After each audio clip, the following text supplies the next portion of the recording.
হাসরের ময়দানে আল্লাহ রাব্বুল আলামিন আমাকে আপনাকে জড়ো করবেন। সেই দিন যার যার আমলনামাগুলো সামনে দেওয়া হবে। আল্লাহ তাআলা সেদিন বলবেন, ইকরা কিতাবাকা কাফা বিনাফসিকাল ইয়াউমা আলাইকা হাসিবা। জোরে বলুন আল্লাহু আকবার। যার যার আমলনামা সেই দিন তার তার হাতে দেওয়া হবে। আর আল্লাহ তাআলা বলবেন, আজকে তোমার বিচারের জন্য কোনো মানুষের দরকার নাই, তোমার বিচারের জন্য তুমি নিজেই যথেষ্ট হবে। বলেন সুবহানাল্লাহ। আমার ভাইয়েরা, কিয়ামতের ময়দান কত কঠিন হবে।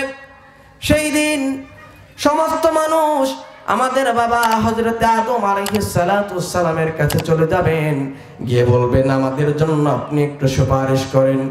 আদম আলাইহিস সালাম বলবেন, আমার কোন ক্ষমতা নাই, তোমরা জাতির পিতা ইব্রাহিম আলাইহিস সালামের কাছে চলে যাও।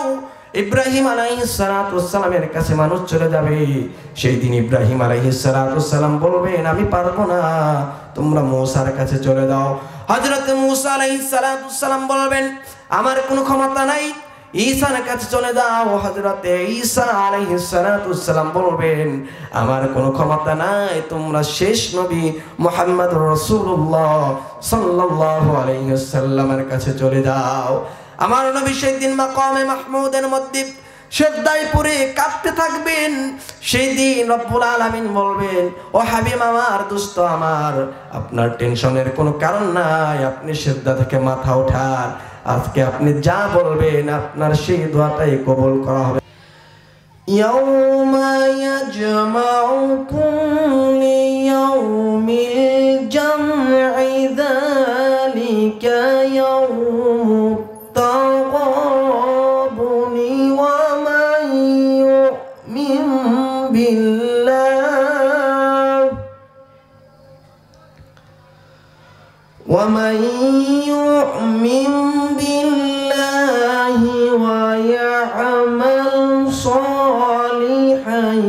يكفر عنه سيئاته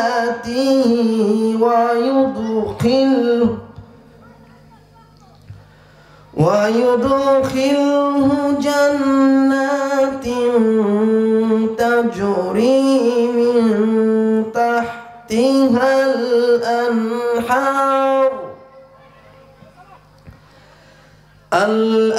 الأنهار خالدين فيها أبدا ذلك الفوز العظيم الله أكبر بسم الله الرحمن الرحيم إن الله وملائكته يصلون على النبي يا أيها الذين آمنوا صلوا عليه وسلموا تسليما সকলে দরুদ ইব্রাহিম পড়ি اللهم صل على محمد وعلى آل محمد كما صليت على إبراهيم وعلى آل إبراهيم إنك حميد مجيد اللهم بارك على محمد وعلى آل محمد كما باركت على إبراهيم وعلى آل إبراهيم إنك حميد مجيد মাঝে মাঝে মনে হয় কিসের আনন্দ, কিসের এত হাসি উল্লাস, মাঝে মাঝে মনে হয় কিসের আনন্দ, কিসের এত হাসি উল্লাস। একদিন মরতে হবে, হতেই হবে লাশ, একদিন মরতে হবে। হতেই হবে লাশ। মাঝে মাঝে মনে হয় কিসের আনন্দ, কিসের তো হাসি উল্লাস। মা বাবা ভাই বোন আছে যত স্বজন, সব কিছুই ছেড়ে কোথায় হবে বসবাস। মাঝে মাঝে মনে হয় কিসের আনন্দ, কিসের তো হাসি উল্লাস। করেছি যত পাপ জানি না কি হবে মাফ, করেছি যত পাপ জানি না কি হবে মাফ। শেষ বিচার দিনে সব হবে প্রকাশ। মাঝে মাঝে মনে হয় কিসের আনন্দ, কিসের তো হাসি উল্লাস। বন্ধু যত ভবে সকলেই পার হবে, বন্ধু তত ভবে সকলেই পার হবে। ফুরাবে আমার যেদিন এই বুকের নিঃশ্বাস। মাঝে মাঝে মনে হয় কিসের আনন্দ, কিসের তো হাসি উল্লাস। মাঝে মাঝে মনে হয় কিসের আনন্দ, কিসের তো হাসি উল্লাস। ঐতিহ্যবাহী বঙ্গবন্ধু নবীন ক্লাবের উদ্যোগে আয়োজিত চতুর্থ বার্ষিক ওয়াজ মাহফিলের সম্মানিত সভাপতি সাহেব, আমন্ত্রিত হযরত উলামায়ে কিরাম, মুরব্বিয়ানে এজাম, অত্র এলাকা এবং পার্শ্ববর্তী এলাকা থেকে আগত আমার সমবয়সী তরুণ এবং যুবক ভাইয়েরা, পর্দার অন্তরালে অবস্থানরত আমার পর্দানিশী মা এবং বোনেরা, মহান আল্লাহ রাব্বুল আলামিনের আলিশান দরবারে লাখো কোটি শুকরিয়া আদায় করছি, নত শিরে সুজুদ পেশ করছি যে মহান আল্লাহ তাবারক ওয়া তাআলা আমাদেরকে এই অশান্তময় পৃথিবীর অশান্ত পরিবেশ থেকে, পাপ পঙ্কিলতায় পরিপূর্ণ গুনাহে ভরপুর অন্ধকারাচ্ছন্ন সমাজের গৌরাধার থেকে, অমানিসা থেকে, জুলুমাত থেকে রহমতের হাত ছানি দিয়ে লাখো কোটি মুমিন মুসলমানের মধ্য হতে আমার আপনার মতো অযোগ্য নালায়েক গুনাহগার বান্দাদেরকে নির্বাচন করে দুনিয়ার মাটিতে নবী করিম সাল্লাল্লাহু আলাইহি ওয়াসাল্লামের ভাষায় জান্নাতের বাগানের মধ্যে বাওয়াফ বা আজমত বা মোহাব্বত শামিল হওয়ার তৌফিক দান করেছেন। এজন্য আপনারা খুশি না বেজার? খুশি। কম না বেশি? বেশি। তাহলে হৃদয়ের সবটুকুন ভালোবাসা উজাড় করে দিয়ে সেই মহান মনিবের শেখানো কণ্ঠে শুকর গুজার করেছি। সকলে জবান ছেড়ে দিয়ে একযোগে পড়ছি আলহামদুলিল্লাহ, আলহামদুলিল্লাহ। সম্মানিত হাজিরিন, আমি আলোচনার সূচনায় মহাগ্রন্থ আল কুরআনুল কারীমের গুরুত্বপূর্ণ একটি সূরা, সূরা তাগাবুন থেকে 9 নম্বর আয়াতে কারিমা তেলাওয়াত করেছি। এই আয়াতকে সামনে রেখে আমি কিছু কথা বলার চেষ্টা করব। আল্লাহ তাআলা যেন সবার আগে আমাকে আমলের নিয়তে বলার এবং আপনাদেরকে শুনবার জন্য তৌফিক দান করেন। এজন্য আল্লাহ তাআলার কাছে তৌফিক কামনা করছি। ওয়া মা তাওফীকি ইল্লা বিল্লাহ। আমরা পড়ি আমিন। সম্মানিত হাজিরিন, আমরা যে কয়জন এখানে বসেছি, আজ থেকে 100 বছর পর এখানে কেউ থাকবো এমন কেউ গ্যারান্টি কেউ দিতে পারবে? কেউ দিতে পারবে না। এখান থেকে বাড়ি ফিরতে পারবো কিনা তারই কোনো গ্যারান্টি নেই, ঠিক কি না?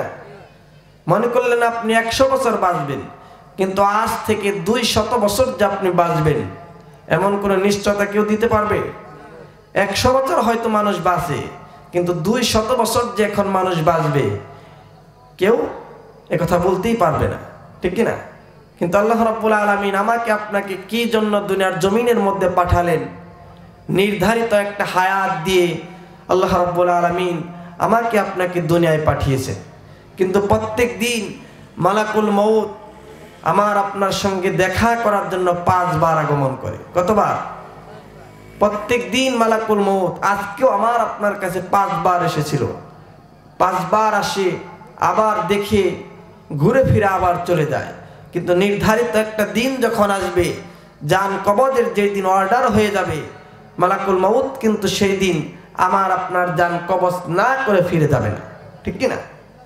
কিন্তু আল্লাহ রাব্বুল আলামিন কেন আপনাকে আমাকে দুনিয়ায় পাঠালেন, কি জন্য পাঠালেন, এর একটা কারণ আছে না নাই?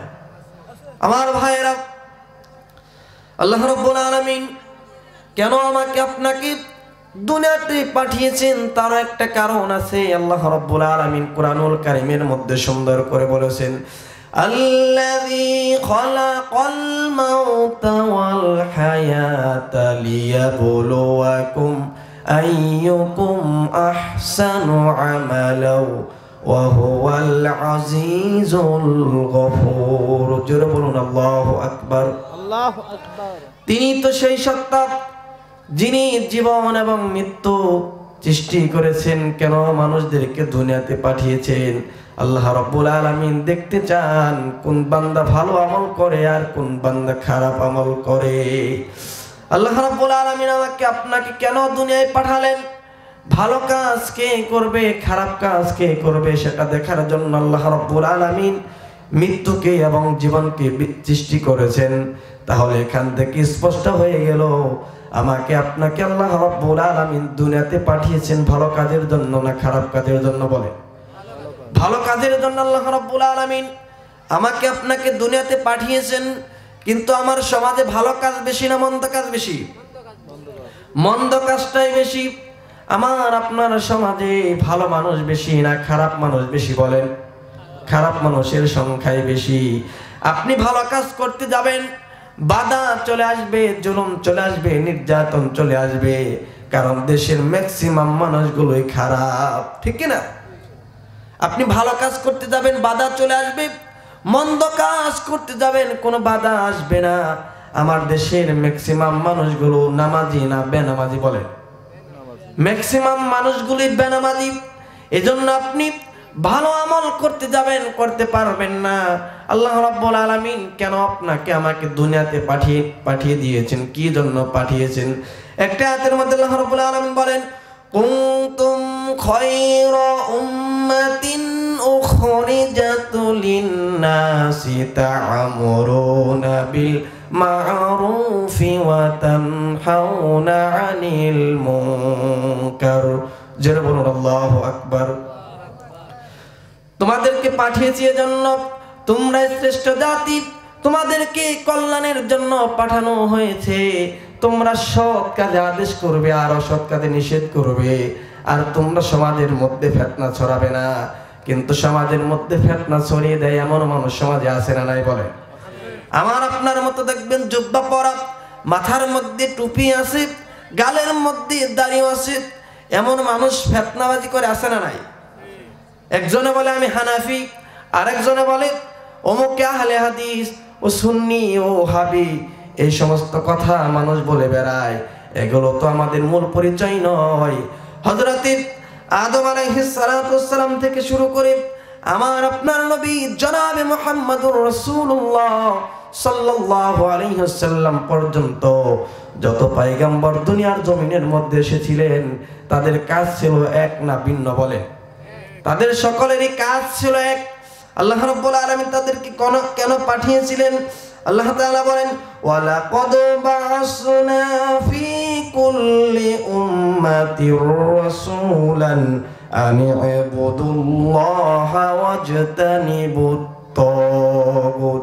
জোরে বলুন আল্লাহু আকবার। সমস্ত পয়গম্বরের কাজ হলো একটাই, কেবলমাত্র শুধুমাত্র ইবাদত করবে তারা। কার?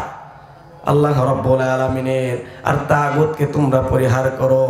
তাগুত তো তাকেই বলা হয়, অনেক মানুষ দেখবেন আল্লাহকে বিশ্বাস করে না, আবার মানুষদেরকেও বিশ্বাস করতে দেয় না, আছে না নাই? নিজেও আল্লাহকে মানে না, কোরআনের আইন চাই না, মানুষকেও কোরআনের আইন মানতে দেয় না, এটাই হলো তাগুত, এটাকে পরিহার করতে হবে। আল্লাহ রাব্বুল আলামিন বলেছেন, বান্দারে দলে দলে বিচ্ছিন্ন হয়ে যেও না, তোমরা একতার বন্ধনে আবদ্ধ হয়ে যাও, ঐক্যের প্ল্যাটফর্ম তোমরা গড়ে তোলো। আল্লাহ রাব্বুল আলামিন বলেন, ওয়াতাসিমু বিহাবলিল্লাহি জামিআন ওয়া লা তাফাররাকু واذكروا نعمة الله عليكم إن كنتم أعداء فألف بين قلوبكم فأصبحتم بنعمته إخوانا جربنا الله أكبر الله تعالى বলেন, তোমরা আমি আল্লাহ রাব্বুল আলামিনের রজ্জুকে আঁকড়ে ধরো, দলে দলে বিচ্ছিন্ন হয়ে যেও না। মুসলমানদের পরিচয় তো এটা হবে না। মুসলমানদের পরিচয় হবে কি?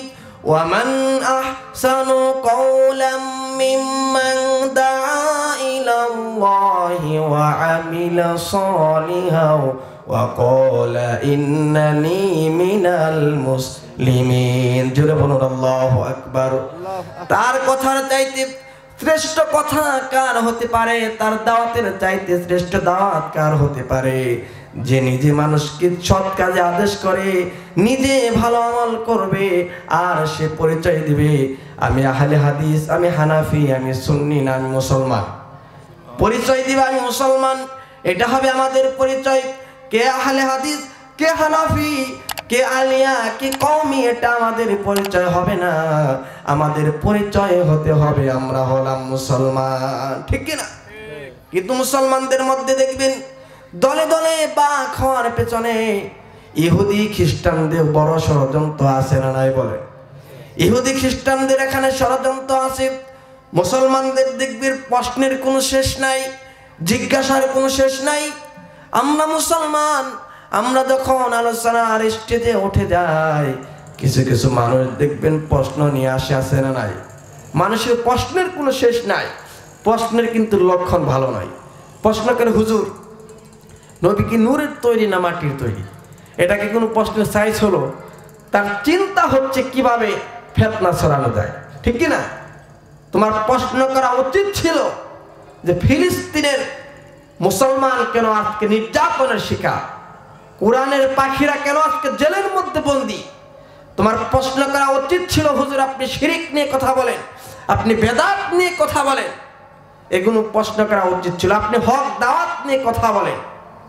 আমার নবীজি দাওয়াত দিয়েছেন, বাতিল দুর্গ থর থর করে কেঁপেছে। সুবহানাল্লাহ পড়ে। নবীজি যখন মদিনায় এসেছেন, আসার পর 6টা রাষ্ট্রের মধ্যে রাষ্ট্রপ্রধানের কাছে 6টা চিঠি লিখলেন। তার মধ্যে একটা ছিল রোম সম্রাট হেরাক্লিয়াসের কাছে পত্র লিখলেন।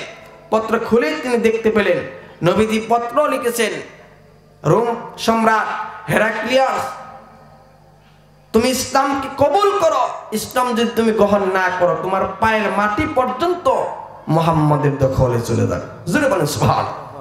হেরাক্লিয়াস চিঠি পেয়ে এলাকার লোকদেরকে জড়ো করলেন, জড়ো করে বলতে লাগলেন, মুহাম্মাদের যে চিঠি পাঠিয়েছে, চিঠির কিন্তু ওয়েট অনেক মজবুত, বিশাল বড় একটা চিঠি লিখেছেন, যে এমন কথা বলেছেন যে আমার পায়ের নিচের মাটি পর্যন্ত মুহাম্মাদের দখলে চলে যাবে। তিনি ভয় পাচ্ছিলেন। আমার নবীজি দাওয়াত দিয়েছেন ইসলামকে বুঝাই করার জন্য, কোরআনের আইন প্রতিষ্ঠা করার জন্য নবীজি কাজ করেছেন। সেই কোরআনের আইন প্রতিষ্ঠা করার কাজ আমাদের করার দরকার আছে না? করতে হবে। আমার ভাইয়েরা, আসেন আমরা মূল আলোচনায় চলে যাই, যেখান থেকে আমি তেলাওয়াত করেছি সূরা তাগাবুন। এই আয়াতের মধ্যে আল্লাহ রাব্বুল আলামিন মানুষদেরকে লক্ষ্য করে বলেছেন, ও মানুষেরা শোনো, কিয়ামতের দিন তোমাদেরকে আমি জড়ো করব, একটা সম্মেলন করব, সেই সম্মেলনের মধ্যে তোমাকে ওঠানো হবে, সেখানে আমি তোমাকে জড়ো করব, সেটা হবে প্রকৃত হার জিতের দিন।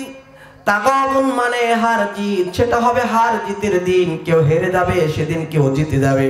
আল্লাহ তাআলা কোরআনের মধ্যে বলেন, ইয়াউমা ইয়াজমাউকুম লিয়াউমিল জামঈ যালিকা ইয়াউমুত তাগাবুন ওয়া মান ইউমিন বিল্লাহি ওয়া ইয়ামাল সালিহান يكفر عنه سيئاته ويدخله جنات تجري من تحتها الأنهار خالدين فيها أبدا ذلك الفوز العظيم জোরে বলুন আল্লাহু আকবার আল্লাহু আকবার সূরা তাগাবুনের 9 নম্বর আয়াতে আল্লাহ তাআলা বলেছেন কিয়ামতের ময়দানে তোমাদেরকে জড়ো করা হবে, তোমাদেরকে উঠানো হবে, সেদিন একটা সম্মেলন করা হবে, সেই দিন তোমাদেরকে উঠানো হবে, সেদিন হবে প্রকৃত হার জিতের দিন। কেউ জিতে যাবে, কেউ সেদিন হেরে যাবে। জাহান্নামে যে মনে হয় জিতে যাবে নাকি? জাহান্নামে যে তো কেউ জিতবে না, সেদিন যে হেরে যাবে সে তো প্রকৃত অর্থে সত্যিকার অর্থে হেরে যাবে। দুনিয়ায় হেরে যাওয়া তো কোনো বিষয় নয়, কিয়ামতের ময়দানে যদি কেউ হেরে যায় সেই দিন মানুষের বাঁচার কোনো পথ থাকবে না। ঠিক না?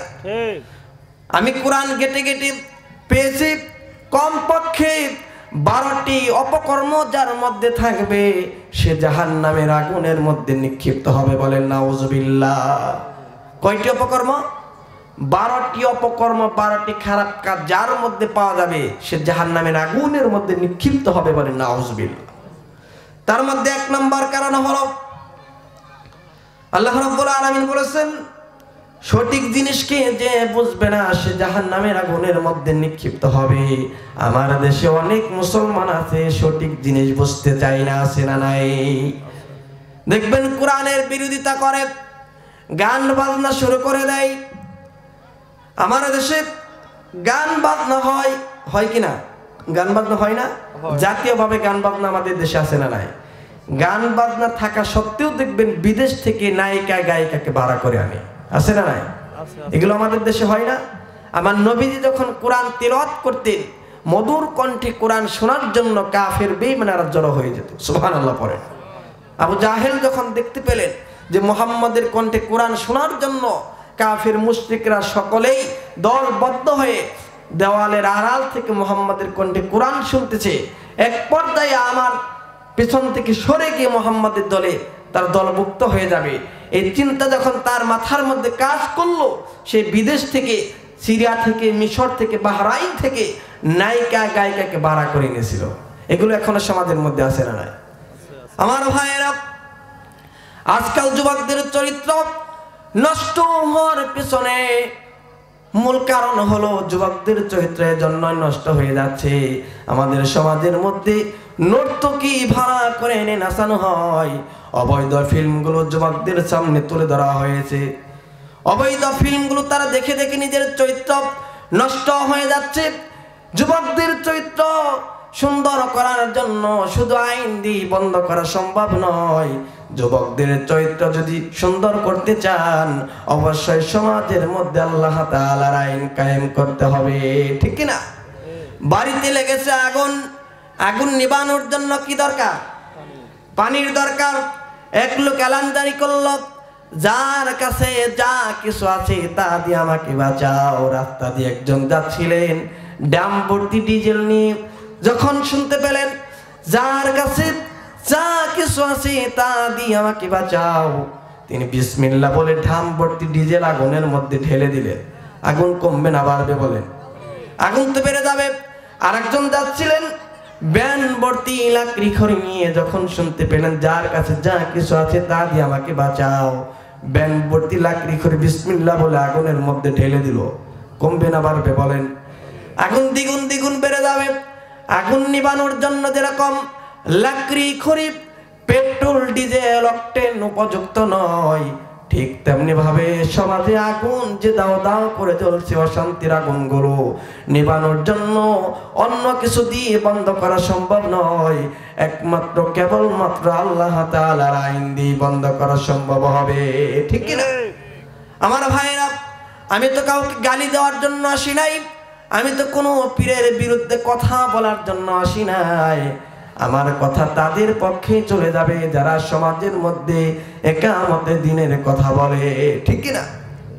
অনেক পীর দেখবেন একামতের দিনের পক্ষে কথা বলতে চায় না, আছে না নাই? আমি কিন্তু পীরের বিরোধী নই। যে পীর হক্কানি পীর নামাজের কথা বলে, ইসলামের পক্ষে কথা বলে, সুন্নাহর কথা বলে, সেই পীরকে আমি সম্মান করি। কিন্তু যেই পীর একামতের দিনের পক্ষে কথা বলে না, সেটা পীর জাদা নয়, সেটা হারাম জাদা। ঠিক না? একামতের দিনের পক্ষে আপনার কথা বলতে হবে। পীর ছিলেন হযরতে আব্দুল কাদের জিলানী রহমতুল্লাহি আলাইহি, বড় একজন আল্লাহর ওলি ছিলেন। সিলেটের জমিনে এসেছিলেন হযরত শাহজালাল ইয়ামানী রহমতুল্লাহি আলাইহি। এরপরে পীর ছিলেন খাজা মঈনুদ্দিন চিশতি রহমতুল্লাহি আলাইহি। তারা নিঃসন্দেহে আল্লাহওয়ালা, তারা আল্লাহর ওলি ছিলেন। ঠিক কি না? তারা ছিলেন হক্কানি পীর। তাদের কাছে যদি মানুষগুলো যেত, তাহলে যদি বেনামাজি থাকতো তারা নামাজি হয়ে যেত। সুবহানাল্লাহ পড়ে। আর আমার দেশে এমনও পীর আছে, তাদের কাছে মানুষ গেলে যদি বিড়ি খুর দেয়, দেখবেন গাঁজাখোর হয়ে ফিরে আসে। আছে না নাই? হযরতে শাহজালাল রহমতুল্লাহি আলাইহি কত বড় একজন পীর ছিলেন, তাদের নামকে আজকে মুসলমান বিক্রি করে করে খাচ্ছে। ঠিক কিনা? হযরতে আব্দুল কাদের জিলানী রহমতুল্লাহি আলাইহি কত বড় একজন আল্লাহর ওলি ছিলেন, জীবনে তার মুখ থেকে কোনো মিথ্যা কথা বের হয় নাই। সুবহানাল্লাহ পড়ে। তার কথা যেহেতু চলে আসলো, তিনি একদিন তার মাকে প্রশ্ন করেছিলেন, মা আমি বিদেশে যাব লেখাপড়া করার জন্য। মা তার কাছে কিছু স্বর্ণ মুদ্রা দিয়েছিলেন। প্রতিমধ্যে যখন ডাকাতের কবলে পড়লেন, ডাকাত তাকে প্রশ্ন করলো, তোমার কাছে কি আছে সবকিছু আমাকে দিয়ে দাও।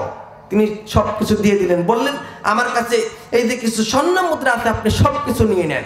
ডাকাত বললেন, তোমার কাছে স্বর্ণ মুদ্রা আছে, তুমি সবকিছু দিয়ে দিলা, তুমি তো মিথ্যা কথা বলতে পারতা। আব্দুল কাদের জিলানী রহমতুল্লাহি আলাইহি বলেছিলেন, আমি মিথ্যা কথা কেন বলবো? আমার মা আমাকে নিষেধ করেছেন মিথ্যা কথা না করা। সুবহানাল্লাহ পড়ে। মিথ্যা কথা বলা যাবে না। আল্লাহু আকবার পড়েন। তার মুখ থেকে কোনোদিন মিথ্যা কথা বের হয় নাই। তাকে মানুষেরা প্রশ্ন করেছিলেন, আব্দুল কাদের আপনি কি সাহাবায়ে কেরামের মতো মর্যাদা রাখেন? তিনি বলেছিলেন, আমি সাহাবায়ে কেরামের মতো মর্যাদা রাখবো মানে তোমার কথা বলাই তো উচিত হয় নাই, তোমার কথা বলাই তো ঠিক হয় নাই। সাহাবায়ে কেরাম যুদ্ধের ময়দানে গিয়েছেন, যে ঘোড়া নিয়ে গিয়েছেন, সেই ঘোড়ার পায়ের ঘোড়ার আঘাতে যে ধুলাগুলো পড়েছে, সেই ধুলার কণা পরিমাণ যোগ্যতা আমি আব্দুল কাদেরের নাই। সুবহানাল্লাহ পড়ে। কত বড় আল্লাহর ওলি ছিলেন। তার বাড়িতে, তার কথা যেহেতু চলে আসলো, একটা ঘটনা আপনাদের শোনায়। তার বাড়িতে একটা চোর চুরি করার জন্য এসেছিল। চোর একদিন মনে মনে চিন্তা করলেন, 30 বছর যাবৎ চুরি করি, কোনোদিন আমি ধরা পড়ি নাই, আজকে পীরের বাড়িতে চুরি করতে যাব। যদি ধরা পড়ি তাহলে বুঝতে পারবো এটা সত্যিকার অর্থেই পীর। আর যদি ধরা না পড়ি তাহলে মনে করব আমি চোর ওর চাইতে বড় পীর, আমি চোর ওর চাইতে বড় পীর। একটা চিন্তা নিয়ে যখন চুরি করার জন্য বাড়িতে গেলেন, গভীর রাত হয়ে গেল। আব্দুল কাদের জিলানী রহমতুল্লাহি আলাইহি এশার নামাজ পড়ে ঘুমের মধ্যে চলে গিয়েছেন। মাঝরাতে চোর ঘরের শীত কেটে, কাঁচা ঘরের শীত কেটে ঘরের ভিতর ঢুকে পড়লেন। ঢোকার পর সব কিছু বস্তাবন্দি করলেন। যখন বস্তা নিয়ে দরজার কাছে যায়, দরজা অটোমেটিক বন্ধ হয়ে যায়। আবার যখন বস্তা হাতের মধ্য থেকে নামিয়ে মাটিতে রাখে, অটোমেটিক দরজা খুলে যায়। আবার যখন যায় আবার বন্ধ হয়ে যায়, আবার চলে আসে, দরজা খুলে যায়। শতবার চেষ্টা করলেন, কোনোভাবেই বের হতে পারলেন না। মনে মনে চিন্তা করলেন, এটা মনে হয় সত্যিকার অর্থেই পীর হবে। আমার তো বাঁচতে হবে, আমার তো ধরা পড়া যাবে না, এখান থেকে যে কোনোভাবেই আমার চলে যেতে হবে। সে বস্তাগুলো রেখে দরজার কাছে ছুটলেন বের হওয়ার জন্য। তিনি দরজায় হাত দিয়ে দেখতে পেলেন বাহির থেকে কে যেন মনে হয় দরজা আটকে দিয়েছে। ঝামেলার মধ্যে পড়ে গেলেন, ধরা তো পড়াই যাবে না। কিছুক্ষণ হয়ে গেল, কোনোভাবে যখন বের হতে পারলেন না, তিনি চৌকির নিচে আশ্রয় নিলেন, শেল্টার নিলেন। চৌকির উপর শুয়ে আছে আল্লাহর ওলি আব্দুল কাদের জিলানী রহমতুল্লাহি আলাইহি, আর চৌকির নিচে শুয়ে আছেন সেই বিখ্যাত একটা চোর, জগতের বিখ্যাত একজন আল্লাহর ওলি চৌকির উপরে, আর জগতের কুখ্যাত একটা চোর চৌকির নিচে। মনে মনে চিন্তা করতে লাগলেন, যে কোনোভাবে আমার এখান থেকে বের হতে হবে, কোনোভাবেই তোমার ধরা পাওয়া যাবে না। মনে মনে চিন্তা করলেন, আপনি আর কত বড় পীর, কিছুক্ষণ পর আপনি নামাজের জন্য মসজিদের দিকে রওনা হবেন। তাহাজ্জুদের নামাজের সময় হয়ে গেল, মনে মনে চিন্তা করলেন পীর তো ওযু করার জন্য বাহিরে যাবে, ওই সময় আমি দৌড়ে পালিয়ে যাব। আব্দুল কাদের জিলানী রহমাতুল্লাহি আলাইহি যখন ঘরের ভিতর চোর ঢুকেছে, তার ঘুমটা একটু ভেঙে গেল, চোখটা তিনি খুললেন না। তিনি বুঝতে পারছেন ঘরের ভিতর চোর ঢুকেছে। তিনি মনে মনে চিন্তা করলেন তাহাজ্জুদের নামাজ পড়ব, ওযু করার জন্য যদি বের হয়ে যায়, চোর তো আমার বাড়ি থেকে বের হয়ে দৌড় মারবে। আজকে আমি ওযু করব না। ওযুর বিপরীত তিনি তায়াম্মুম করলেন। তায়াম্মুম করে নামাজের মুসল্লায় দাঁড়িয়ে গেলেন। চোর চোখের নিচ থেকে মনে মনে চিন্তা করতে লাগলেন, এটা কেমন পীর, সে ওযু ছাড়াই নামাজের মধ্যে দাঁড়িয়ে গিয়েছে। সুবহানাল্লাহ। পরে ওযু ছাড়াই নামাজে দাঁড়িয়ে গিয়েছেন। সে তো বুঝতে পারে নাই যে ওযুর বিপরীত তায়াম্মুম করা যায়। ওযুর বিপরীত তায়াম্মুম করে নামাজ পড়া যায় না। তায়াম্মুম করে যখন আল্লাহর ওলি হযরত আব্দুল কাদের জিলানী রাহমাতুল্লাহি আলাইহি নামাজের মুসল্লায় দাঁড়িয়ে গিয়েছেন, চোর তো মনে মনে চিন্তা করলেন, এই আল্লাহর ওলি, এত বড় আল্লাহর ওলি পীর, নাম শুনলাম, সে তো দেখি ওযু ছাড়া নামাজের মধ্যে দাঁড়িয়ে গিয়েছে। মনে মনে চিন্তা করলেন, কিছুক্ষণ পর তো আপনি ফজরের নামাজের জন্য মসজিদে যাবেন, ওই সময় আমি দৌড়ে পালিয়ে যাব। আল্লাহর ওলি হযরত আব্দুল কাদের জিলানী রাহমাতুল্লাহি আলাইহি তিনি মনে মনে চিন্তা করলেন, নামাজ আজকে আমি মসজিদে যাব না, কারণ মসজিদে যাওয়ার জন্য জামাতে নামাজের শর্ত হলো রাস্তাটা নিরাপদ থাকতে হবে, ঘরটাও নিরাপদ থাকতে হবে। আমি যদি চোরকে ঘরের মধ্যে রেখে মসজিদে চলে যাই, চোর তো পালিয়ে যাবে। এই চিন্তা নিয়ে বাড়িতেই নামাজটা আদায় করলেন। মসজিদে গেলেন না। মসজিদের মুসল্লিরা মনে মনে চিন্তা করলেন, পীর তো কোনোদিন জামাত ছাড়া নামাজ পড়ে না, আজকে দেখার জন্য সবাই মিলে যখন পীরের বাড়িতে চলে এলো, ঘরের দরজার মধ্যে নক করলেন। চোর চোখের তল থেকে, চোখের নিচ থেকে মনে মনে চিন্তা করতেছেন, পীর মনে হয় তার মুরিদদেরকে খবর দিছে, পীর মনে হয় তার মুরিদদেরকে খবর দিছে। চোখের নিচেই তিনি শুয়ে রইলেন। এ কথা আপনাদের সামনে জন্য বললাম, কোন মানুষ যদি খারাপও থাকে, সব মানুষের সংস্পর্শে গেলে সে ভালো হয়ে যায়, ঠিক কিনা বলেন? হক্কানি পীরের কাছে যাবেন, যদি চোরও থাকে সে আল্লাহর ওলি হয়ে যায়। এমন দৃষ্টান্ত সমাজের মধ্যে আছে না নাই? আর আমার দেশে এমনও পীর আছে, দেখবেন বিড়ি খুর গেলে গাঁজা খুর হয়ে ফিরে আসে, আছে না নাই? আমার ভাইয়েরা, আসেন আমরা এখন মূল আলোচনায় চলে যাই। 12টি অপকর্ম যাদের মধ্যে থাকবে, সে জাহান্নামের আগুনের মধ্যে চলে যাবে। তার মধ্যে 1 নাম্বার কারণ আপনাদের সামনে আমি ক্লিয়ার করেছি। 1 নাম্বার কারণ হলো, সঠিক জিনিস যে না বুঝবে সে জাহান্নামের আগুনের মধ্যে নিক্ষিপ্ত হবে। বলেন নাউযুবিল্লাহ। জাহান্নামে কারা যাবে? আল্লাহ তাআলা বলেন, ওয়ালাকাদ জারআনা লিজাহান্নামা কাসীরাম মিনাল জিন্নি ওয়াল ইনস লাহুম কুলুবুল্লাহু ইয়াফকাহুনা বিহা ওয়ালাহুম আ'য়ুনুল্লাহ ইউবসিরুনা বিহা ওয়ালাহুম আযানুল্লাহ ইয়াসমাউনা বিহা উলাইকা কাল আনআমি বাল হুম আদল উলাইকা হুমুল গাফিলুন। জোরে বলুন আল্লাহু আকবার। জাহান্নামে তারাই যাবে যাদের অন্তর আছে তারা বোঝে না, কান আছে শুনে না, চোখ আছে দেখে না। ওই সমস্ত লোকগুলো জাহান্নামের আগুনের মধ্যে নিক্ষিপ্ত হবে। বলেন নাউযুবিল্লাহ। অন্তর আছে আপনার, আপনি যদি না বোঝেন, চোখ আছে আপনি যদি না দেখেন, কান আছে ভালো কথাগুলো আপনি মনোযোগ দিয়ে না শুনেন, জাহান্নামের আগুনের মধ্যে নিক্ষেপ করবেন কে? আসতে বলবেন না, জাহান্নামের আগুনের মধ্যে নিক্ষেপ করবেন কে? আল্লাহ রাব্বুল আলামিন জাহান্নামের আগুনের মধ্যে নিক্ষেপ করবেন। এরপর আল্লাহ রাব্বুল আলামিন বলেছেন 2 নাম্বার কাজ হলো 12টি অপকর্মের মধ্যে 2 নাম্বার হলো পাপকে যারা ভয় না করে, পাপ করার পর পাপকে পাপ মনে করে না, এমন মানুষ সমাজের মধ্যে আছে না নাই?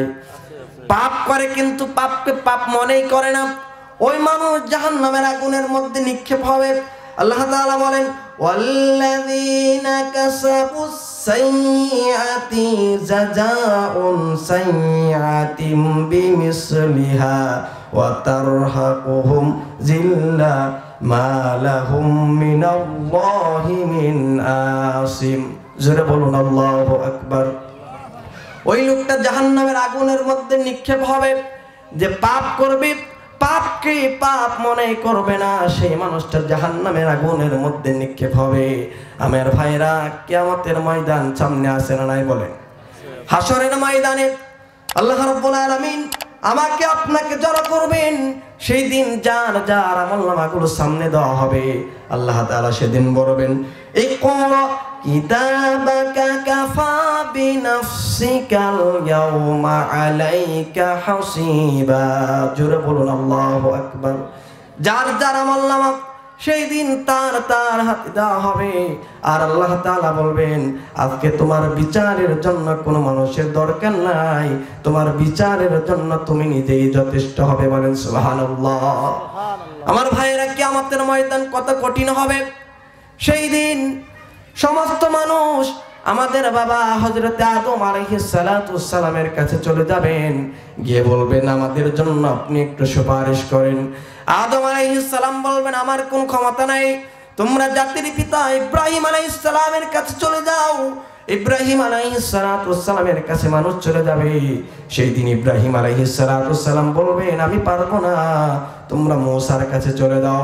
হযরত মূসা আলাইহিস সালাতু ওয়াস সালাম বলবেন, আমার কোনো ক্ষমতা নাই, ঈসার কাছে চলে যাও। হযরতে ঈসা আলাইহিস সালাতু ওয়াস সালাম বলবেন, আমার কোনো ক্ষমতা নাই, তোমরা শেষ নবী মুহাম্মদুর রাসূলুল্লাহ সাল্লাল্লাহু আলাইহি ওয়াসাল্লামের কাছে চলে যাও।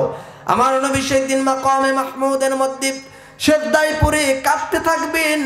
সেই দিন রব্বুল আলামিন বলবেন, ও হাবিব আমার, দোস্ত আমার, আপনার টেনশনের কোনো কারণ নাই, আপনি সিজদা থেকে মাথা ওঠান, আজকে আপনি যা বলবেন আপনার সেই দোয়াটাই কবুল করা হবে। বলেন সুবহানাল্লাহ।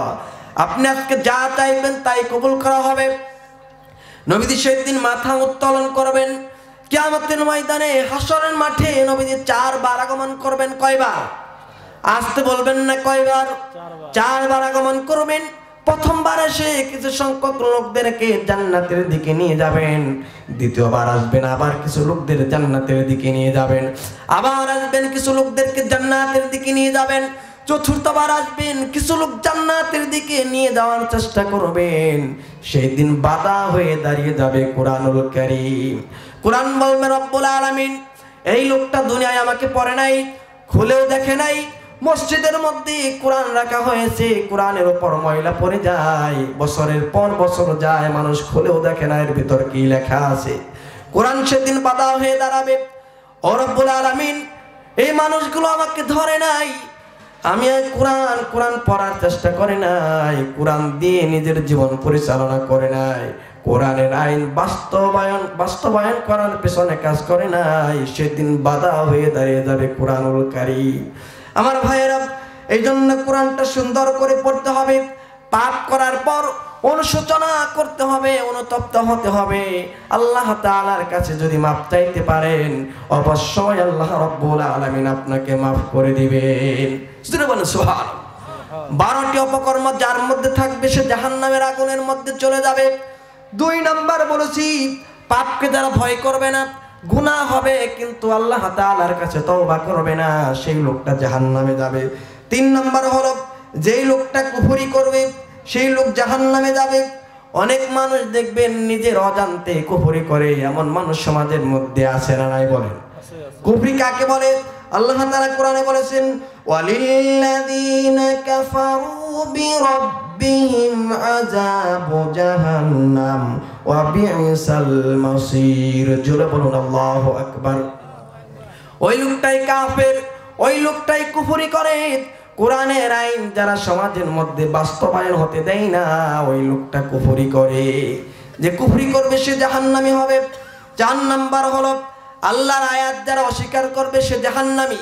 আল্লাহ তাআলা বলেন, ওয়াল্লাযীনা কাফারু ওয়া কাযযাবু বিআয়াতিনা উলাইকা আসহাবুন নার হুম ফিহা খালিদুন। জোরে বলুন আল্লাহু আকবার। যেই লোকটা আল্লাহর আয়াতকে অস্বীকার করে সে জাহান্নামী। 5 নাম্বার হলো, পরকালকে যারা বিশ্বাস করবে না তারা জাহান্নামী। وأن الذين لا يؤمنون بالآخرة أعتدنا لهم عذابا أليما জোরে বলুন আল্লাহু আকবার। পরকাল সামনে আছে না নাই? পরকালকে যারা বিশ্বাস করবে না সে জাহান্নামী। 6 নাম্বার হলো আল্লাহর সাথে সাক্ষাৎ করাকে যারা অস্বীকার করবে সে জাহান্নামী। আমি আপনি দুনিয়া থেকে একদিন বিদায় হয়ে যাব, কিয়ামতের দিন আবার আল্লাহ তাআলা আমাকে জিন্দা করে তুলবেন। কোনো সন্দেহ আছে নাকি বলেন? হাসরের দিন আমি আপনি জিন্দা অবস্থায় উঠব না? জিন্দা করে উঠবেন। আপনাদের এলাকায় আলুর চাষ হয় কিনা? আলু চাষ হয় না? দেখবেন আলু যখন বপন করা হয়, একটা করে লাগানো হয়, 3 মাস চলে যায়, সেই আলুর চিহ্ন থাকে না, কিন্তু সেখান থেকে আল্লাহ রাব্বুল আলামিন 8টা 10টা করে আলু বের করে দেন। বলেন সুবহানাল্লাহ। আল্লাহ তাআলা যদি একটা আলু থেকে 8টা 10টা করে আলু আল্লাহ তাআলা দিতে পারেন, সেই আল্লাহ মনে হয় কিয়ামতের দিন আমাকে আপনাকে জিন্দা করতে পারবেন না? পারবেন না? অবশ্যই পারবেন। এই জন্য যারা আল্লাহ তাআলার সঙ্গে সাক্ষাৎ করাকে অস্বীকার করবে সে জাহান্নামী। আল্লাহ তাআলা বলেন ওয়াল্লাযীনা কাফারু বিআয়াতিল্লাহি ওয়া লিকাইহি উলাইকা ইয়াইসু মির রাহমাতি ওয়া উলাইকা লাহুম আযাবুন আলীম। জোরে বলুন আল্লাহু আকবার। 6 নাম্বার হলো আল্লাহর সঙ্গে সাক্ষাৎ করাকে যারা অস্বীকার করে সে জাহান্নামী। 7 নাম্বার হলো যারা শিরিক করবে সেও জাহান্নামী। যারা শিরিক করে, আমাদের দেশে মুশরিক আছে না নাই? মাজার পূজা করে এমন মানুষ সমাজে আছে না নাই? কবর পূজা করে এমন মানুষ সমাজে আছে না নাই? মাজারের মধ্যে ফুল দেয় এমন মানুষ মনে হয় সমাজে একজনও নাই, আছে না নাই? মাজারের মধ্যে ফুল দেওয়া কি? ফুল দেওয়া জানেন না নাকি? মাজারে ফুল দেওয়া কি হারাম? মাজারে ফুল দেওয়া হারাম করেছেন কে? আল্লাহ তাআলা।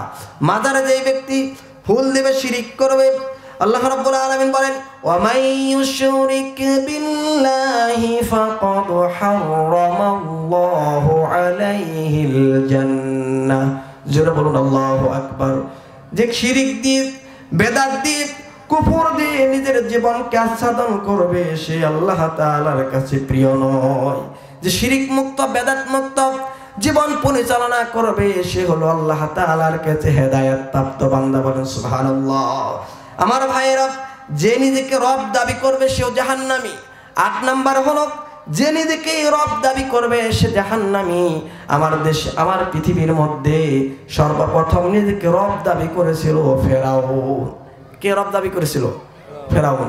ফেরাউন কিন্তু বলে নাই আমি আসমান বানিয়েছি, আমি জমিন বানিয়েছি, চন্দ্র সূর্য বানিয়েছি। ফেরাউন শুধু বলেছিল এই পৃথিবীতে কারো আইন চলবে না, আমি ফেরাউনের আইন চলবে। ঠিক কি না? এরকম বলা মানুষ এখন সমাজে আছে না নাই? আমার দেশে দেখবেন মানুষ আইন বানায়, যারা নিজে নিজে আইন বানায় সে নিজেকে রব দাবি করে। কারণ ফেরাউন বলেছিল আমি ফেরাউন, আমার আইন এদেশে চলবে। এরকম যারা বলবে সেও জাহান্নামী।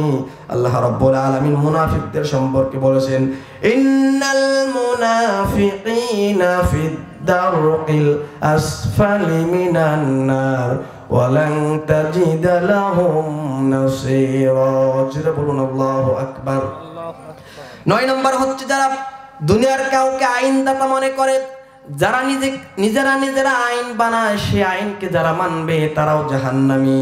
আল্লাহ রাব্বুল আলামিন কোরআনের মধ্যে বলেছেন 10 নম্বর হলো যারা ফাসিকি করবে ওয়া আম্মাল্লাযীনা ফাসাকু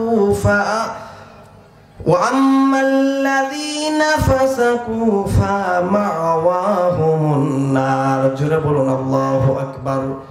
যারা ফাসিকি করবে সেই লোকটাও কি জাহান্নামের আগুনের মধ্যে যাবে। আমার ভাইয়েরা, 11 নম্বর হচ্ছে নবীর আদেশকে যারা অমান্য করবে তারাও জাহান্নামী। 12 নম্বর হচ্ছে আল্লাহর বিধানকে যারা ঠাট্টা করবে সেই লোকটাও জাহান্নামের মধ্যে চলে যাবে। এই যে 12টি অপকর্মের কথা বললাম, 12টি অপকর্ম যদি কারো মধ্যে পাওয়া যায় সেই লোকটা জান্নাতি না জাহান্নামী? আসতে বলবেন না জান্নাতি না জাহান্নামী? জাহান্নামের আগুনের মধ্যে যাবে। সেই জাহান্নামের আগুন কত ভয়ানক, সেই জাহান্নামের আগুন সহ্য করার কোনো শক্তি আমাদের গায়ে নাই। আমার ভাইরা, আল্লাহ তাআলা তাগাবুনের 9 নম্বর আয়াতের মধ্যে বলেছেন, এই জাহান্নামের আগুন থেকে যদি মুক্তি পেতে চাও তাহলে 2টা কাজ তোমার করতে হবে। কয়টা কাজ বলেন? আসতে বলবেন না, কয়টা কাজ? 2টা কাজ। আল্লাহ তাআলা বলেন, ইয়াউমা ইয়াজমাউকুম লিয়াউমিল জামঈ যালিকা ইয়াউমুত তাগাবুনি ওয়া মাই ইউমিন বিল্লাহি ওয়া ইয়ামাল সালিহান يكفر عنه سيئاته ويدخله جنات تجري من تحتها الأنهار। জোরে বলুন আল্লাহু আকবার। 2টা কাজ যদি করো জাহান্নামের আগুন থেকে মাপ পাবে। 1 নাম্বার হলো ঈমান আনতে হবে কার উপর? আল্লাহর উপর। আল্লাহর উপর ঈমান আনতে হবে। ঈমানটা হতে হবে মজবুত ঈমান। সেই ঈমান আনতে গিয়ে কুফর করা যাবে না, বেদাত করা যাবে না, শিরিক করা যাবে না, ঠিক কি না? নামাজ না পড়লেও চলবে নাকি? নামাজ পড়বো আমরা কয় ওয়াক্ত? শুক্রবার শুধু নাকি 5 ওয়াক্ত? 5 ওয়াক্ত নামাজ আমরা পড়বো, জোরে বলি ইনশাআল্লাহ। শুক্রবারে অনেকে বলে মসজিদে যায় না, দেখেন যায়, কিন্তু দেখবেন যখন কতকামাতি সালা বলে ওই সময় কিছু মানুষ হাজির হয়, আছে না নাই? এই কাজগুলো করা যাবে না। নামাজ পড়তে হবে কয় ওয়াক্ত? 5 ওয়াক্ত নামাজ পড়তে হবে। আমার ভাইরা, নামাজটা কার হক বলেন? আসতে বলবেন না, নামাজ কার হক? নামাজ হচ্ছে আল্লাহর হক। নামাজ পড়লে খুশি হন কে? বেজার হন কে? শয়তান বেজার হন। বেজার হন শয়তান, কিন্তু নামাজ না পড়লে খুশি হন কে? শয়তান। আর বেজার হয়ে যান আল্লাহ। আমরা শয়তানকে খুশি করব নাকি আল্লাহকে খুশি করব বলেন? আল্লাহকে খুশি করতে হবে। আবার মা বাবার হক আছে না নাই? নামাজ যেরকম আল্লাহর হক, ঠিক তেমনি ভাবে আল্লাহ তাআলা মায়ের হকের কথাও কোরআনের মধ্যে বলেছেন। মায়ের হক নষ্ট করে এমন সন্তান সমাজের মধ্যে আছে না নাই? মায়ের হক নষ্ট করা যাবে না। মা যে কত বড় একটা নিয়ামত, বাবা যে কত বড় একটা নিয়ামত, অনেক সন্তান আমরা বুঝতেই চাই না, আছে না নাই? মায়ের হক আগে না বউয়ের হক আগে বলেন? মায়ের দাম বেশি না বউয়ের দাম বেশি? মায়ের দাম বেশি। কিন্তু সমাজের মধ্যে এখন কার দাম বেশি? বউয়ের দাম বেশি। মায়ের পেছনে আগে খরচ করব না বউয়ের পেছনে? এখন সন্তানেরা কার পেছনে খরচ করে? দেখবেন বউয়ের মা বাবার পেছনে খরচ করে, আছে না নাই? ঈদ আসলে দেখবেন মা যদি বলে, কলিজার টুকরা সন্তান আমার জন্য কি কেনাকাটা করেছ? বলে, মা আমার হাতে তো টাকা নাই। কিন্তু দেখবেন নিজের শ্বশুর শাশুড়ির জন্য মার্কেটিং করে, 2টা 3টা করে কাপড় কিনে দেয়, আছে না নাই? শ্বশুর বাড়ির দিকে নজর দেয়, মা বাবার কোনো খবরই রাখে না, আছে না নাই? এগুলো করা যাবে? এগুলো করা যাবে না। আমার ভাইয়েরা, মা বাবা যে কত বড় একটা নিয়ামত, যার হারিয়েছে সে জানে মা বাবা যে কত বড় একটা নিয়ামতের নাম। যার মা বাবা দুনিয়ায় নাই সে জানে মা বাবা কি জিনিস। ওরে নবীর উম্মতের দল, মা বাবা যে কত বড় একটা নিয়ামতের নাম, যারা নাই সে জানে মা বাবা কি জিনিস। অনেক মানুষ দেখবেন মাকে হারিয়েছেন, বাবাকে হারিয়েছেন। মা বাবা কত মহব্বত করতো, কত ভালোবাসতো, সেই মা বাবা আজকে দুনিয়ায় নাই। ওরে নবীর উম্মতের দল, দুনিয়ার জমিনে কয়দিন আমরা থাকবো? এই দুনিয়া ছেড়ে একদিন বিদায় নিয়ে চিরজনের জন্য কবরে যাব। ওই কবরে যাওয়ার পর কেউ আমার সঙ্গে যাবে না, 24 ঘন্টা যাবে না, 24 ঘন্টা যাবে না, মাথার চুলগুলো খসে খসে পড়তে থাকবে। ওরে নবীর উম্মতের দল, মনোযোগ সহকারে কথাগুলো শোনার চেষ্টা করেন। 24 ঘন্টা যাবে না, মাথার চুলগুলো খসে খসে পড়তে থাকবে। 24 ঘন্টা যাবে না, মাথার চুলগুলো খসে খসে পড়বে। 3 দিন যাবে না, হাতের নখগুলো খসে খসে পড়তে থাকবে। 1 সপ্তাহ যাবে না, মাথা আমার আপনার নারী বুড়িগুলো চোখ দিয়ে নাক দিয়ে মুখ দিয়ে বের হয়ে আসবে। কেন এত বাহাদুরি করি, কেন এত অহংকার করি? আজকে এই রাত্রিবেলা যখন ঘুমাতে যাবেন, বিছানার সঙ্গে যখন পিঠটা লাগাবেন, বালিশের সঙ্গে যখন মাথা লাগাবেন, 5টা মিনিটের জন্য মুরাকাবায় চলে যান। মুরাকাবা করেন, মনে মনে চিন্তা করেন আমি দুনিয়ায় নাই, আমি দুনিয়ার জমিন থেকে বিদায় হয়েছি। আপনি দুনিয়ার জমিন থেকে বিদায় হলেন, আপনার সঙ্গে আপনার স্ত্রী ঘুমায়, স্ত্রীও জানবেন আপনি দুনিয়ায় নাই। পাশের বালিশে আপনার সন্তান ঘুমায়, সন্তানও জানবে না আমার বাবা দুনিয়ায় নাই। পাশের রুমে আমার মা ঘুমায়, আমার ভাই ঘুমায়, আমার মা আমার ভাই বোন কেউ জানবে না আমি দুনিয়ায় নাই। রাত যখন 2টা 3টা বাজবে গো, স্ত্রী যখন ধাক্কা দিয়ে দেখবে আপনি দুনিয়ায় নাই, হাও মাও করে কাঁদবে, দুয়ারের মধ্যে চলে যাবে, দুয়ারে যায় মানুষদেরকে জড়ো করবে, জড়ো করে এমন ভাবে মানুষদেরকে জড়ো করবে, স্ত্রী বলবে না আমার স্বামীকে 2 দিনের জন্য রেখে দাও, রাতটা স্বামীর সঙ্গে কাটায়া দে। যে স্ত্রীর জন্য এত কিছু করলাম, সেই স্ত্রীও বলবে না আমার স্বামী 2 দিনের জন্য রেখে দাও। যেই সন্তানের জন্য এত কিছু করলাম, বিয়ের আগে আমি রোদ্রের মধ্যে পুরে পরিশ্রম করি নাই, বৃষ্টির মধ্যে আমি ভিজি নাই, আমার জ্বর আসবে, সর্দি লাগবে, এই ভয়ে আমি এত পরিশ্রমের কাজ করি নাই। সন্তানের পরীক্ষার ফি জোগানের জন্য আমি ইটের বাটায় কাজ করে সন্তানের পরীক্ষার ফি জোগাই। সেই সন্তান বলবে না আমার বাবাকে 2 দিনের জন্য রেখে দাও, সন্তান একবারও বলবে না আমার বাবাকে রেখে দাও। যেই মা বাবা আমাকে এত মহব্বত করতো, এত ভালোবাসতো, সেই মা বাবাও বলবে না।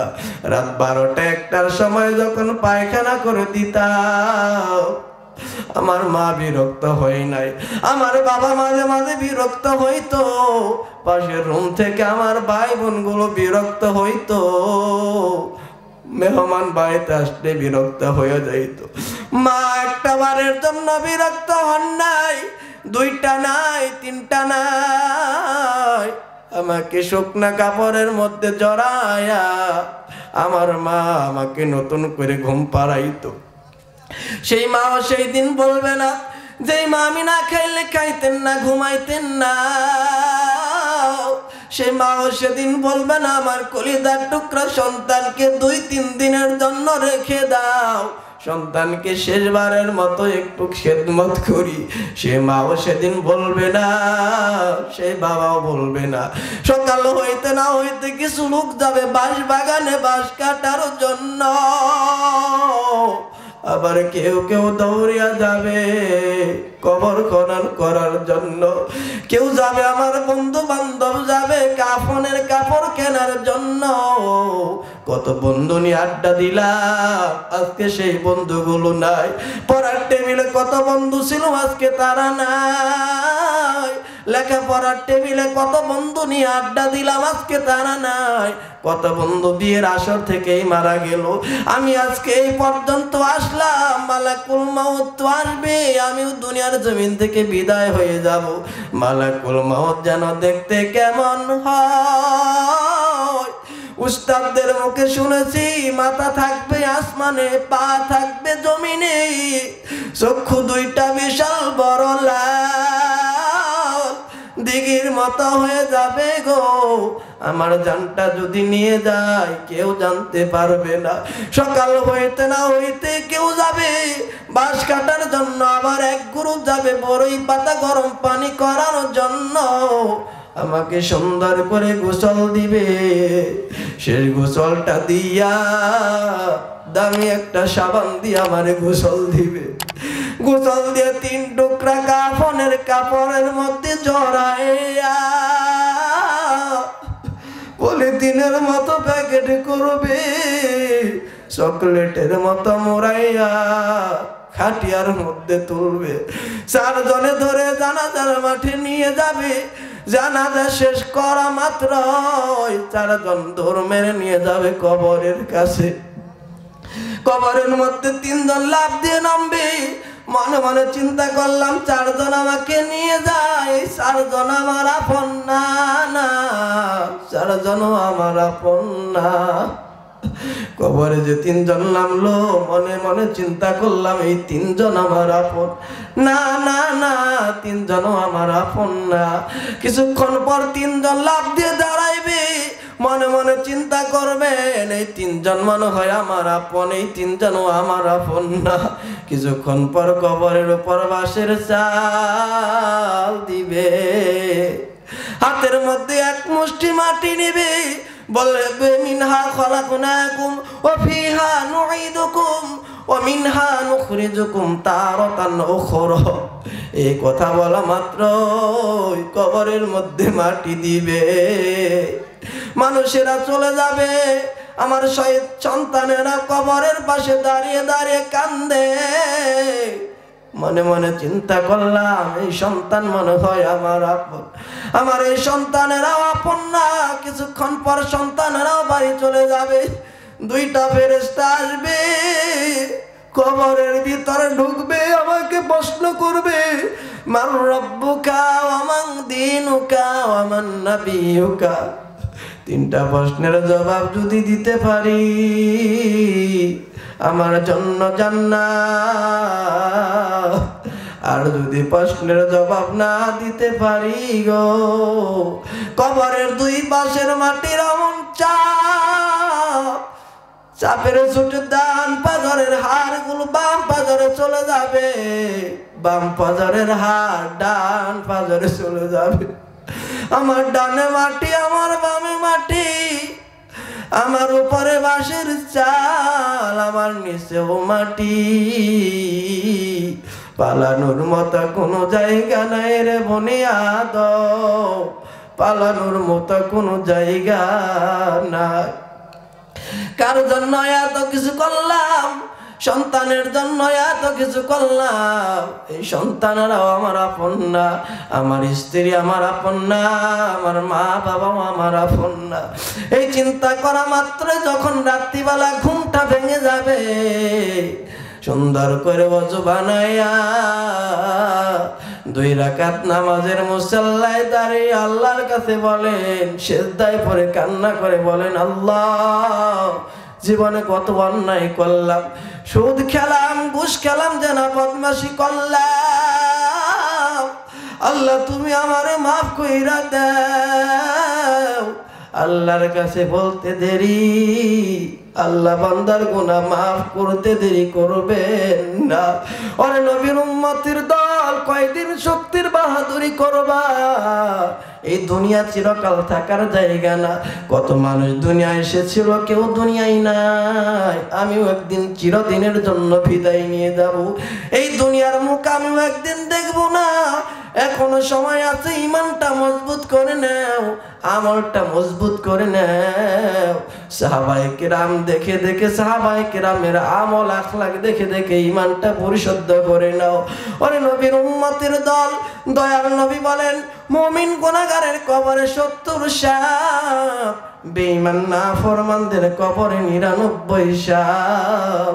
এমন ভাবে কামড়াতে থাকবে, এমন ভাবে কামড়াবে, বাঁচার কোনো পথ থাকবে না। এজন্য 1 নাম্বার ঈমান মজবুত করে নাও, সাহাবায়ে কেরামের মতো ঈমানটা মজবুত করে নাও। একজন সাহাবীর কথা মনে হয়ে গেল, ওই সাহাবীর নাম ছিল আব্দুল উজ্জা। দিন কবুল করলেন।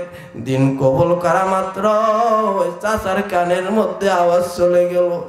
চাচা বলতে লাগলো, আরে ভাতিজা, শুনলাম তুই নাকি ইসলাম ধর্ম কবুল করে নিয়েছিস। এই কথা বলা মাত্রই ভাতিজা বলে, চাচা সন্দেহ করে কেন আপনি আমাকে প্রশ্ন করেন? আপনি কি বিশ্বাস করেন না আকাশের মধ্যে চাঁদ উদিত হওয়া যেমন স্পষ্ট, আমি কোরআন, আমি ইসলাম কবুল করেছি তেমন স্পষ্ট। চাচা রেগে গিয়ে, খেপে গিয়ে ভাতিজাকে বললো, এরে ভাতিজা, তুই কি জানোস না তোর সব সম্পত্তি আমার টাকায় কেনা, সব কিছু আমি কিন্তু ছিনিয়ে নেব, তোর নামে দলিল করে দিয়েছি, ছিনিয়ে নেব। ভাতিজা বলে, চাচা ছিনিয়ে নেওয়ার দরকার নাই, সব আমি দিয়ে দিলাম। চাচা রেগে গিয়ে, খেপে গিয়ে একটা থাপ্পড় মারলেন, জমিনের মধ্যে পড়ে গেল। আবার উঠে দাঁড়ালেন আর বললেন, চাচা বললেন, ভাতিজারে সব কিছু ছিনিয়ে নিব, তোর গায়ের মধ্যে যে জামা, পরনের লুঙ্গিটাও আমার টাকায় কেনা, সব কিছু ছিনিয়ে নেব। টান মেরে লুঙ্গিও খুলে নিল। বিবাহের উপযুক্ত সন্তান উলঙ্গ হয়ে মার কাছে গিয়ে বলে, মা আমার দিকে নজর দিও না, আমার চাচা আমাকে বস্ত্রহীন করেছে, ইসলাম কবুল করার অপরাধে আমাকে বস্ত্রহীন করে দিল, আমার দিকে নজর দিও না, আমার দিকে তাকায়ও না। ঘরের ভিতর থেকে একটা জুব্বার ব্যবস্থা করো, একটা চাদরের ব্যবস্থা করো। ঘরের ভিতর থেকে একটা চাদর আনলেন, চাদর এনে হাতের মধ্যে দেওয়া হলো। চাদরকে দুইটা খণ্ড বানায়া একটা গায়ের মধ্যে দিয়া আর একটা লুঙ্গি হিসাবে ব্যবহার করে শীতের রজনীতে মদিনার দিকে দৌড় মারলেন। মদিনায় 2 মাস প্রচন্ড শীত থাকে, শীতের রজনীতে দরজার মধ্যে নখ খুললেন। নবীজি দরজা খুলে বলে, যুবক, ও যুবক, তোমার অবস্থা এমন কেন, তোমার পরিচয় কি? যুবক বলে, ইয়া রাসূলুল্লাহ, ইয়া হাবিবাল্লাহ, দিন কবুল করার অপরাধে আমার চাচা আমাকে বস্ত্রহীন করে দিয়েছে। নবীজি কোনো কথা না বলে ঘরের ভিতরে ঢুকলেন, ঢুকে 2টা জুব্বা আনলেন, যুবকের হাতে দিয়া বলে, ও যুবক, তোমার নাম কি? আমার নাম আব্দুল উজ্জা। তোমার নাম তো আব্দুল উজ্জা নয়, তোমার নাম আমি পরিবর্তন করে রেখে দিলাম আব্দুল্লাহ। আব্দুল্লাহকে বললে, আব্দুল্লাহ, তোমার চাচা তোমাকে বস্ত্রহীন করেছে, আমি তোমাকে বস্ত্রওয়ালা বানিয়ে দিলাম, তোমার কোনো আশা আছে নাকি? আমি নবী আল্লাহর কাছে দোয়া করব। আব্দুল্লাহ বলে, ইয়া রাসূলুল্লাহ, আমার মনের তামান্না আমি যুদ্ধের ময়দানে যাব, কাফেররা আমার হাত কেটে নিবে, পা কেটে নিবে, চক্ষু উঠিয়ে নিবে, রক্ত মাখা শরীর নিয়ে আমি কিয়ামতের ময়দানে আবার দাঁড়িয়ে যাব। আল্লাহ সেদিন বলবে, আব্দুল্লাহ, তোমার